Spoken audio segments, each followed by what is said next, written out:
बनी इसराइल समुंदर के बीच खुश्की पर गुजरे। तीसरी तिलावत खुरूज की किताब 14वां बाब 15वीं से 15वें बाब की पहली आयत तक।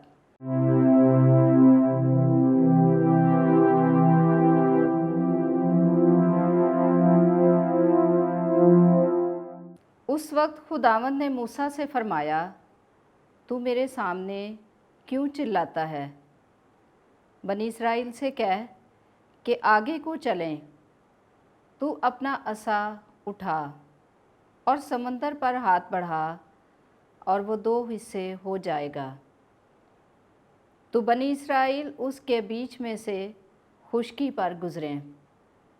और देखो, मैं मिस्रियों के दिलों को सख्त करूँगा और वो उनके पीछे आएंगे, और फिरौन और उसके सब लश्करों और गाड़ियों और सवारों से मेरा जलाल ज़ाहिर होगा। तो मिस्री जानेंगे कि दर हकीकत मैं ही खुदावंद हूँ, जबकि मैं फिरौन और उसकी गाड़ियों और सवारों से जलाल पाऊँगा। और खुदावंद का फरिश्ता जो इसराइल के लश्कर के आगे आगे चलता था, वहाँ से हट के उनके पीछे आ गया, और बादल का सतून भी उनके आगे से हटा और उनके पीछे आकर ठहर गया। और मिस्रियों के लश्कर और इसराइल के लश्कर के दरमियान आया, और वो मिस्रियों के लिए स्याह बादल था, पर बनी इसराइल के लिए रात को रोशनी देता था। सो वो रात भर एक दूसरे के नज़दीक ना आ सके। और मूसा ने अपना हाथ समुंदर पर बढ़ाया, और खुदावंद ने तुंद मशरकी हवा के ज़रिया से, जो रात भर चलती रही, समुंदर को पीछे हटाया, यहाँ तक कि वो खुश्क ज़मीन हो गया, और पानी दो हिस्से हो गया, और बनी इसराइल समुंदर के बीच खुश्की पर गुजरे। और उनके दाहिने और बाएं पानी दीवार की तरह था। और मिस्रियों ने इनका पीछा किया, और उनके पीछे ही फिरौन के सब घोड़े और गाड़ियाँ और सवार समुंदर के बीच में आए। और सुबह के पहर में खुदावंद ने आग और बादल के सतून में से मिस्रियों के लश्कर पर नज़र की, और मिस्रियों के लश्कर को घबरा दिया, और उनकी गाड़ियों के पहिए रोके कि वो मुश्किल से चलती थी।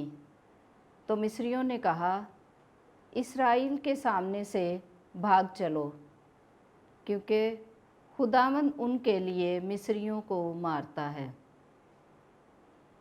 तब खुदावंद ने मूसा से फरमाया कि अपना हाथ समंदर पर बढ़ा कि मिस्रियों पर और उनकी गाड़ियों और सवारों पर पानी फिर आ जाए। और मूसा ने अपना हाथ समुंदर पर बढ़ाया, और पौ फटने के वक्त समंदर अपनी असली जगह को लौटा और भागते हुए मिस्रियों को जा लिया। और खुदावंद ने मिस्रियों को समुंदर के बीच में गर्क किया, और पानी वापस आया, और फिरौन के सब लश्कर की गाड़ियों और सवारों को जो उनके पीछे समुंदर के बीच में आए थे ढांप लिया, और उनमें से एक भी बाकी ना रहा। और बनी इसराइल समुंदर के बीच खुश्की पर चले, और पानी उनके दाहिने और बाएं दीवार की तरह था। सो उस दिन खुदावंद ने बनी इसराइल को मिस्रियों के हाथ से खलासी बख्शी, और इसराइल ने समुंदर के किनारे पर मिस्रियों की लाशें देखीं।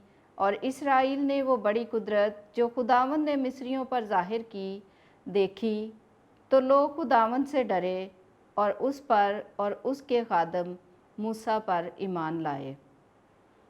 उस वक्त मूसा और बनी इसराइल ने नुसरत का नगमा गाया। पाक कलाम के पढ़े और सुने जाने पर खुदा की बरकत हो, खुदा का शुक्र हो। ज़बूर जमायती जवाब। मैं नगमा गाऊंगा खुदावंद का जल जलाला। मैं नगमा गाऊंगा खुदावंद का कि जल जलाला। दोनों घोड़े और गाड़ी को समुंदर में फेंक दिया। मेरी ताकत और कुव्वत खुदावंद है, वो मेरा मुखलिस ठहरा। यही मेरा खुदावंद है, मैं उसकी सना करूँगा। मेरे बाप का खुदा यही है, मैं उसकी हम्द गाऊँगा। जमायती जवाब, मैं नगमा गाऊँगा खुदावंद का जल जलाला। खुदावंद जंगजू है और उसका नाम खुदावंद है। फ़िरौन की गाड़ी और लश्कर भी समुंदर में डाल दिया और उसके चुनिंदा सरदार बहरे कुलज़म में गर्क हो गए।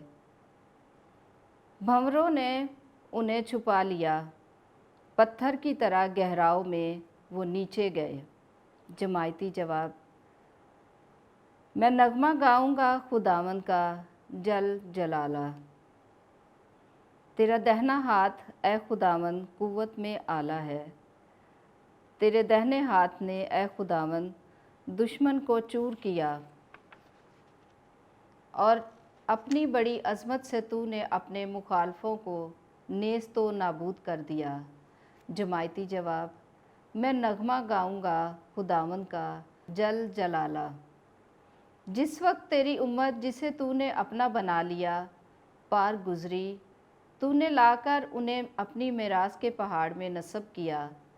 उस जगह में ए खुदावंद जो तूने रहने के लिए तैयार की, उस जाए मुक़द्दस में ए खुदावंद जो तेरे हाथों ने बनाई। खुदावंद ज़माने के अंजाम तक अब्दुल आबाद सल्तनत करेगा।